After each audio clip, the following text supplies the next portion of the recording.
సాగునీటి రంగంలో తెలంగాణకు అన్యాయం చేసింది కాంగ్రెస్ పార్టీయేనని బీఆర్ఎస్ ఎదురుదాడికి దిగింది. కేసీఆర్ నాయకత్వంలో తెలంగాణ సాధించుకున్నామని, మన నీటిని ఆంధ్రాకు వదిలిపెట్టి రేవంత్ గురుదక్షిణ చెల్లించుకుంటున్నాడని మాజీ మంత్రి నిరంజన్ రెడ్డి మండిపడ్డారు. రాష్ట్ర విభజన నేపథ్యంలో తాత్కాలిక ఒప్పందంలో కృష్ణా జలాల్లో కేంద్రం నిర్దేశించిన నిబంధనలకు విరుద్ధంగా ఆంధ్ర వ్యవహరిస్తుందని దుయ్యబట్టారు. ఎలాంటి ఇండెంట్లు లేకుండా ఆంధ్రాకు నీటిని తరలిస్తున్నా తెలంగాణ ప్రభుత్వం చోద్యం చూస్తుందని మండిపడ్డారు. గత 2 ఏళ్లలో ఏపీ అతి ఎక్కువగా నీళ్లను తరలిస్తే తెలంగాణ అతి తక్కువగా వాడుకుందని చెప్పారు ఆయన. నల్లగొండ, పాలమూరు జిల్లాలో పంటలు చేతికొచ్చే దశలో ఉన్న ఈ సమయంలో నోటికాడికొచ్చే బుక్క నేలపాలవుతుందని, రైతుల కష్టార్జితం నాశనం అవుతుందని ఆవేదన వ్యక్తం చేశారు. అసలు రేవంత్ నడుపుతుంది సర్కారా, సర్కసా అని ప్రశ్నించారు. కేంద్రం పరిధిలో ఉన్న కేఆర్ఎంబీ తెలంగాణకు చేస్తున్న అన్యాయం గురించి కేంద్ర మంత్రులు కిషన్ రెడ్డి, బండి సంజయ్ ఎందుకు ప్రశ్నించరని నిలదీశారు. నీళ్లు మలుపుకునుడు చేతగాక వెళ్లిపోయిన నీళ్ల కోసం శ్రీశైలం డ్యాం వద్ద ధర్నా చేస్తుండడం విడ్డూరమన్నారు. దమ్ముంటే ప్రజలు, రైతుల ప్రయోజనాలు ముఖ్యమనుకుంటే పదవి లాలస లేకుంటే మిగిలిపోయిన పాలమూరు పనులు చేపట్టాలని డిమాండ్ చేస్తూ రేవంత్ ఇంటిని చుట్టుముట్టాలని సవాల్ విసిరారు. తెలంగాణ ప్రజలు కష్టాల్లో మునిగి తేలుతుంటే కేబినెట్ అంతా అవుట్ ఆఫ్ స్టేట్లో కేరళలో ప్రచారం చేస్తుండడం దారుణమని దుయ్యబట్టారు.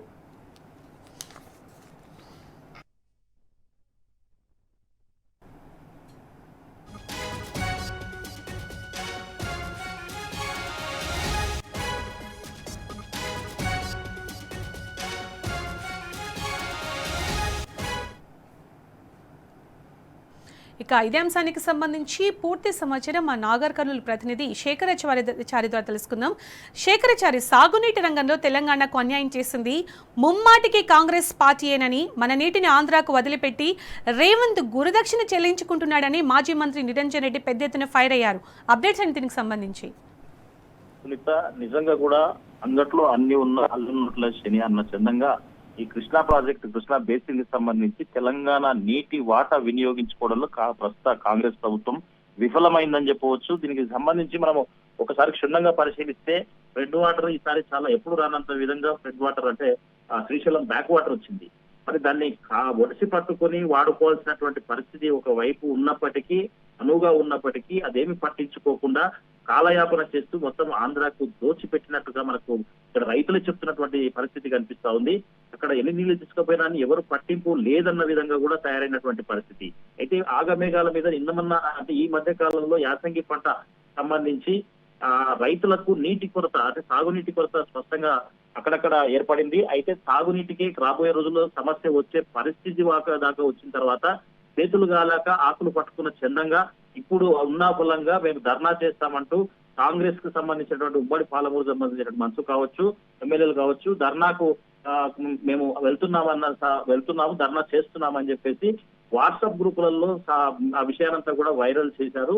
అయితే మరి రాత్రి ఏం జరిగిందో తెలియదు కానీ మొత్తానికైతే మేము ధర్నాకు పిలుపునివ్వడంతోనే అక్కడ ఎక్కడైతే ఆంధ్రాకు సంబంధించినటువంటి విద్యుత్ ఉత్పత్తి చేస్తున్నారో అది బంద్ అయింది అని చెప్పేసి కూడా మళ్ళీ వాట్సాప్ లో చక్కర్లు కొట్టిస్తా ఉన్నారు. దీని అంతా కూడా చూస్తే ఏమర్థం అవుతుందంటే అక్కడ డైరెక్షన్ లో ఇక్కడ ప్రభుత్వం అంటే ఆంధ్రాకు సంబంధించినటువంటి సీఎం చంద్రబాబు డైరెక్షన్ లో తెలంగాణ ప్రభుత్వం, తెలంగాణకు సంబంధించినటువంటి సీఎం డైరెక్షన్ వాళ్ళిద్దరు కనసాగిలో నడుస్తుందని చెప్పి స్పష్టంగా కూడా చాలా మంది కూడా ఆరోపిస్తున్నటువంటి పరిస్థితి కనిపిస్తా ఉంది.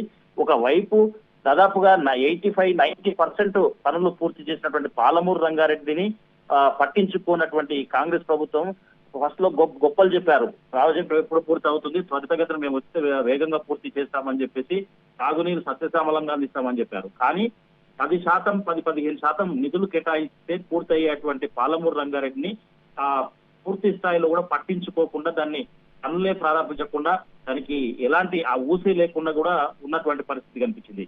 బీఆర్ఎస్ ప్రభుత్వంలో అమలు ఆధీనంలోకి తీసుకొచ్చినటువంటి ఏదైతే కేఎల్ఐ ప్రాజెక్ట్ ఉందో దానికి పూర్తి స్థాయిలో సాగునీరు వదిలితే సస్యశ్యామలంగా పంటలు పండే పరిస్థితి ఉంటుంది. కానీ ఒకవైపు ఈ ఇక్కడైతే కాన్స్టిట్యున్సీ నియోజకవర్గాల్లో కూడా పంచాయతీ ప్రారంభమైంది. ఎట్లా పంచాయతీ అంటే ముందుకు నీళ్లు తీసుకెళ్తే వెనక వాళ్ళు మరి మాకు వదలకుండా ముందుకు ఎట్లా తీసుకెళ్తారని చెప్పేసి అక్కడ వెనక ఉన్న రైతులు గొడవ పడుతున్నటువంటి పరిస్థితి. పక్క కాన్స్టిట్యున్సీకి పోతే మరి మా పరిస్థితి ఏంటి అని చెప్పేసి కొంతమంది పక్క వాళ్ళ నియోజకవర్గానికి సంబంధించిన ఎమ్మెల్యేలు దీనికి ప్రోత్సహిస్తున్నారని చెప్పేసి ముందున్న అటువంటి కాన్స్టిట్యున్సీకి సంబంధించినటువంటి మా ఎమ్మెల్యే చెప్తే కూడా అధికారులు వినట్లేదని చెప్పేసి కూడా ఆరోపిస్తున్నటువంటి పరిస్థితి. ఇదంతా కూడా గందరగోళమైనటువంటి పరిస్థితి నెలకొంది. మొత్తంగా ఎప్పుడైతే ఫ్లడ్ వాటర్ అధికంగా వచ్చిందో అప్పుడే కావాల్సినటువంటి నీళ్లు లేదంటే ఎత్తిపోసుకునేటువంటి అవకాశం, నిల్వ మన వాటా ఏదో తేల్చుకునేటువంటి అవకాశం ఉన్నప్పటికీ కూడా పూర్తి స్థాయిలో దాన్ని ఎట్లా వినియోగించుకోవాలనే ముందు చూపు లేకపోవడం దీనికి కారణం అని చెప్పొచ్చు. ఇప్పుడు మొత్తం చేతులు గాలాక ఆకులు పట్టుకున్న చందంగా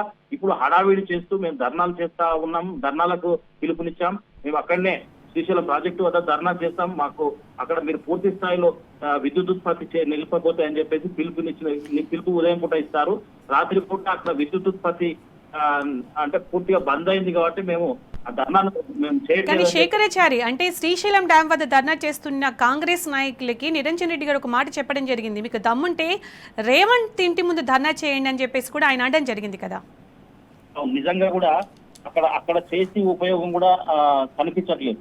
అసలు చేయాల్సిన చోట ఏదైతే చేయాల్సిన చోట చేయకుండా అక్కడ పోయి ఇప్పుడు ఇన్ని రోజులు ఇదే ధర్నానో లేకపోతే ఇదే కార్యక్రమమో ముందే తీసుకొని అక్కడ ప్రాజెక్టు వద్ద పాలమూరు ఉమ్మడి పాలమూరు ఎమ్మెల్యేలు కావచ్చు, తర్వాత మంత్రులు కావచ్చు, లేదంటే ప్రతిపక్షాలను అఖిలపక్ష ఆధ్వర్యంలో తీసుకొని వెళ్ళి ధర్నా చేసింటే కూడా ఉపయోగం ఉండేది.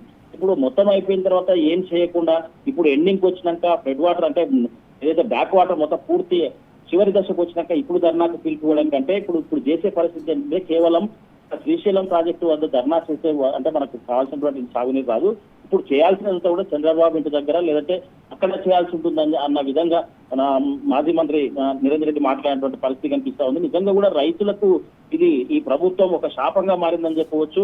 ఇటు యూరియా సక్రమంగా ఇవ్వలేదు, ఒకవైపు రైతు భరోసా అని చెప్పేసి ఆ రైతు భరోసాను ఆ పరిస్థితి ఎట్లా దాపరించిందంటే అది ఎప్పుడు ఇస్తామని చెప్పుకునే పరిస్థితి మాత్రమే వచ్చింది కానీ అకౌంట్లో డబ్బులు పడట్లేదని చెప్పేసి కూడా రైతులు ఆరోపిస్తున్నటువంటి పరిస్థితి కనిపిస్తుంది.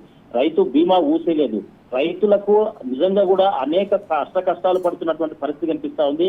యూరియాకు యాప్ తీసుకొచ్చి ఆ యూరియా బుక్ కాకపోవడము, మరి కనీసం సాగునీరైన సస్యశ్యామలంగా వస్తుందా అంటే అది కూడా లేదు. ఒకవైపు విద్యుత్ కోతలు కూడా కనిపిస్తా ఉన్నాయి. ఇవన్నీ వెరసి మొత్తానికైతే తెలంగాణ రైతాంగం పట్ల ముఖ్యంగా ఉమ్మడి పాలమూరును ఎండబెట్టే పరిస్థితికి వచ్చిందని చెప్పేసి కూడా చాలా మంది నాయకులు ఆరోపించడం కాదు, ఏకంగా రైతులే ఆరోపిస్తున్నటువంటి పరిస్థితి కనిపిస్తుంది.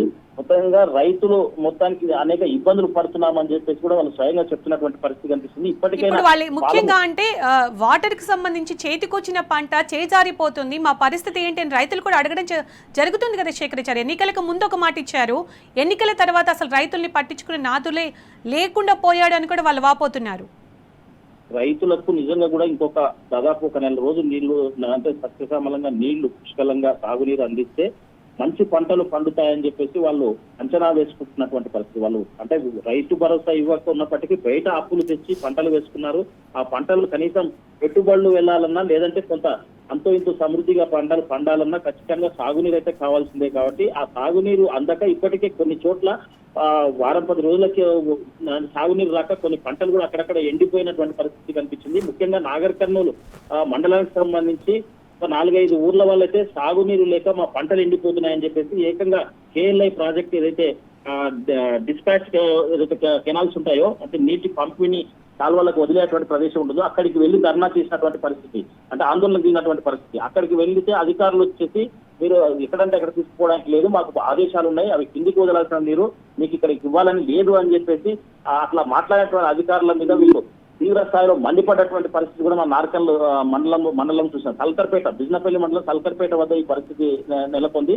మరి మొత్తంగా చూసినట్టయితే సాగునీరు అయితే సస్యశ్యామలంగా ఇవ్వకపోతే మాత్రం పంటలు ఎండిపోయే ప్రమాదం ఉంది. ఈ పంటలు ఎండిపోవడమే కాదు, సాగునీరే కాదు, తాగునీటికి కూడా ప్రమాదం వచ్చే అవకాశం ఉంది. మరి ఏం చేస్తుందా ఈ ప్రభుత్వం అని చెప్పేసి కూడా రైతులు అడుగుతున్నటువంటి పరిస్థితి అయితే కనిపిస్తా ఉంది. ముఖ్యంగా ఈ పాలమూరు రంగారెడ్డి ప్రాజెక్టు పూర్తి చేసి ఉంటే ఈ పరిస్థితి వచ్చేది కాదు. ఇప్పటికే అంటే సిద్ధంగా ఉన్నటువంటి రిజర్వాయర్లు కేసీఆర్ ప్రభుత్వంలో కట్టినటువంటి రిజర్వాయర్లు ఉన్నాయి, కొంత కెనాల్స్ ప్రాబ్లమ్స్ ఉన్నాయి. ఆ కెనాల్లను పూర్తి చేస్తే సస్యశ్యామలంగా 17 టీఎంసీలు 8 టీఎంసీలు 9 టీఎంసీలు పట్టేటువంటి రిజర్వాయర్లు ఉన్నాయి. 5 టీఎంసీలు పట్టేటువంటి రిజర్వాయర్లను ఫుల్ చేసుకునేటువంటి ఉన్నాయి. అంటే ఇంత అవకాశాలు పెట్టుకొని ఇన్ని వనరులు పెట్టుకొని ఏదైతే ఫ్లడ్ వాటర్ వచ్చిందో దాన్ని ఎత్తిపోసుకునేటువంటి పరిస్థితి, గ్రావిటీ ద్వారా వచ్చేటువంటి పరిస్థితి ఉన్నటువంటి వాటిని కూడా వినియోగించలేకపోయింది ప్రభుత్వం అని చెప్పేసి కూడా రైతులైతే దుమ్మెచ్చిపోతున్నటువంటి పరిస్థితి అయితే కనిపిస్తా ఉంది. చింత right Shekhar Achari, thanks for the updates.